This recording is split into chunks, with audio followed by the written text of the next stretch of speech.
Assalamualaikum warahmatullahi wabarakatuh.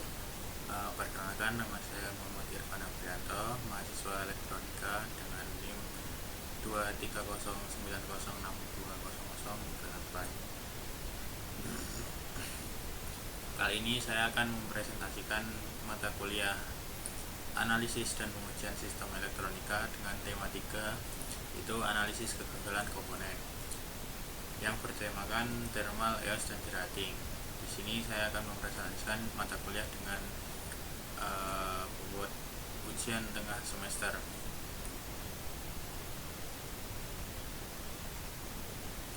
Latar belakang dan tujuan. Yang pertama yaitu komponen elektronik itu dapat mengalami kegagalan, dan kegagalan tidak selalu berasal dari cacat pabrik. Penyebab umumnya yaitu bisa menjadi suhu berlebih, tegangan atau arus berlebih, pengoperasian juga dengan batas maksimum dari suatu komponen tersebut. Tujuan pembahasannya itu memahami penyebab kegagalan dan mengetahui dampaknya, serta memahami langkah dan pencegahannya. Komponen elektronik pada dasarnya dirancang untuk bekerja sesuai spesifikasi tertentu. Namun dalam praktiknya yaitu banyak kegagalan terjadi bukan semata-mata karena cacat produksi, melainkan karena kerja komponen yang melebihi batas aman, misalnya komponen terlalu dipaksakan pada suhu tinggi dan juga menerima tegangan dari arus-arus yang terlalu besar. Itu juga dapat menyebabkan menjadi mungkin korsleting atau panas yang berlebih. Hal-hal seperti ini dapat seringkali kita jumpai, namun hal-hal seperti ini tidak terlihat pada awal pemakaiannya, tetapi dalam jangka waktu tertentu dapat menyebabkan penurunan performa yang signifikan, bahkan kerusakan yang permanen.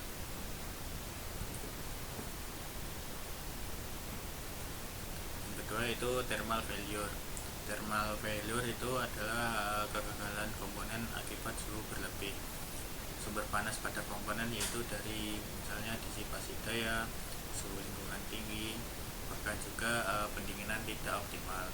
Dampak dari thermal failure yaitu penurunan performa, umpur komponen pendek, dan juga mengalami kerusakan permanen.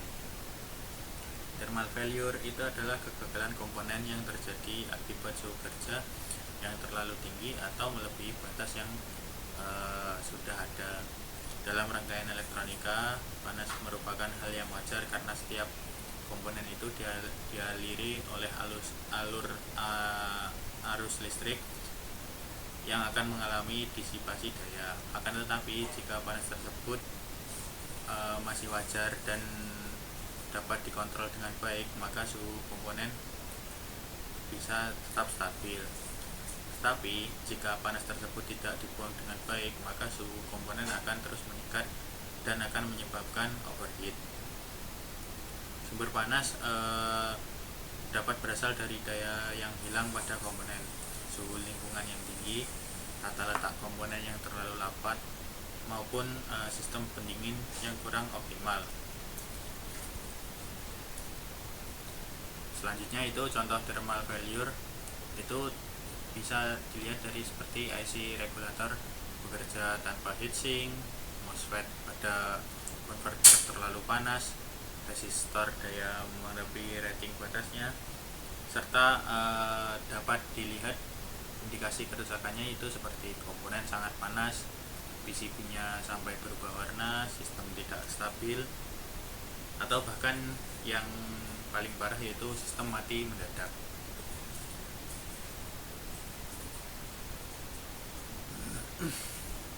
Contoh thermal failure dapat ditemukan pada berbagai aplikasi elektronika.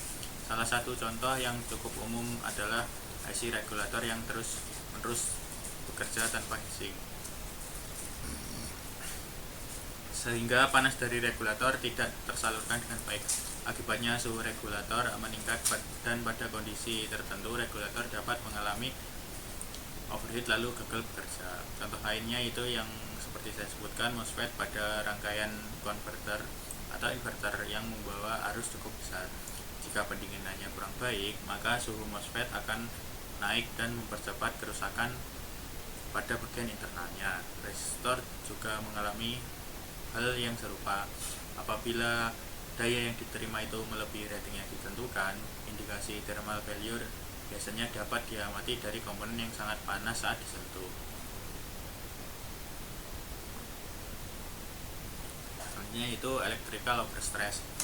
Electrical overstress atau EOS itu tegangan arus melebihi batas spesifikasi. Penyebabnya itu bisa seperti lonjakan tegangan, kesalahan jatuh daya, short circuit, beban berlebih, atau bahkan kesalahan wiring. Dampaknya itu seperti breakdown, short, open circuit, dan juga kerusakan langsung seperti meleduk. Electrical overstress yaitu kondisi ketika suatu komponen menerima tegangan arus atau energi listrik yang melebihi batas maksimum yang mampu ditahan oleh komponen tersebut. Berbeda dengan thermal failure yang fokus pada peningkatan suhu. Electrical overstress yaitu berawal dari beban listrik yang terlalu besar. Penyebabnya bisa berupa lonjakan tegangan dari sumber daya, kesalahan dalam pemberian supply, short circuit, beban berlebih, maupun kesalahan wiring pada saat perakitan. Pada beberapa kasus, electrical overstress dapat terjadi dalam waktu yang singkat, tetapi efeknya langsung merusak komponen. Dampaknya bisa berupa breakdown pada lapisan semikonduktor, short circuit, open circuit, bahkan kerusakan total sehingga komponen tidak dapat lagi digunakan. Selanjutnya itu derating. Derating itu adalah suatu metode penggunaan komponen pada kondisi yang berada di bawah rating maksimum yang tersisa pada datasheet. Dengan kata lain, komponen sengaja tidak digunakan sampai batas maksimalnya, tetapi diberi margin keamanan agar dapat bekerja lebih ringan.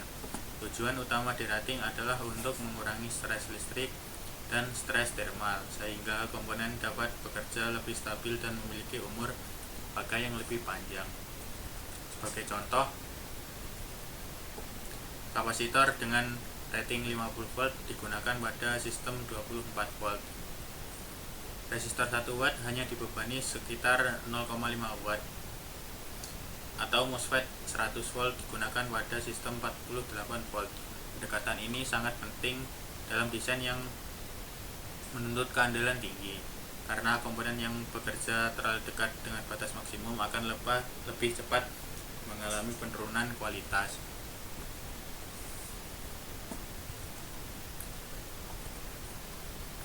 Selanjutnya itu hubungan thermal, electrical overstress, dan derating. Thermal failure, electrical overstress, dan derating sebenarnya adalah hal yang saling berhubungan erat. Thermal failure dan electrical overstress merupakan dua penyebab kegagalan komponen, sedangkan derating adalah salah satu strategi pencegahan untuk mengurangi kemungkinan terjadinya kegagalan tersebut. Sebagai contoh, arus yang terlalu besar dapat menyebabkan disipasi daya meningkat. Ketika disipasi daya meningkat, panas pada komponen juga bertambah. Jika kondisi ini berlangsung terus, suhu yang tinggi akan mempercepat penurunan kualitas pada material komponen.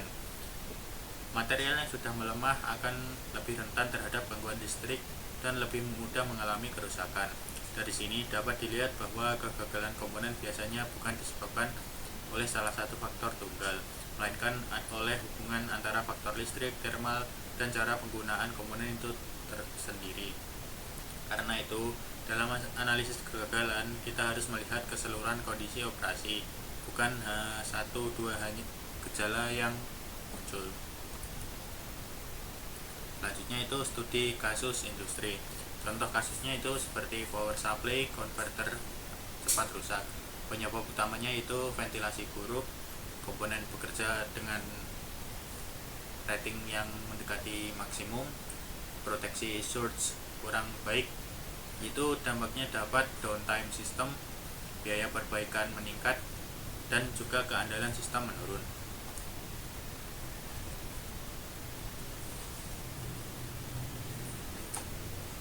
Sebagai di kasus industri kita dapat mengambil contoh yang saya sebutkan tersebut.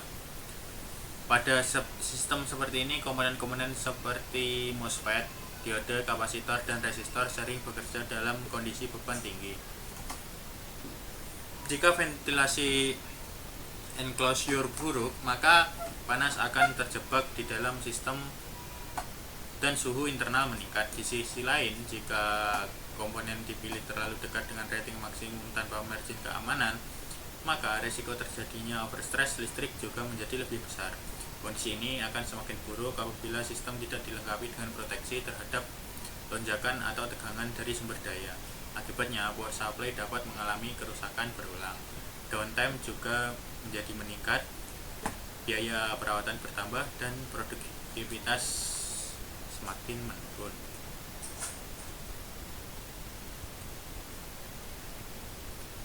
Kesimpulannya itu solusi untuk memperbaiki pendinginan. Itu solusi dari thermal failure, electrical overstress, dan derating tadi itu seperti memperbaiki pendinginan, menambahkan proteksi tegangan arus, menerapkan derating, dan juga melakukan pengujian. Juga thermal dan EOS itu memicu kegagalan.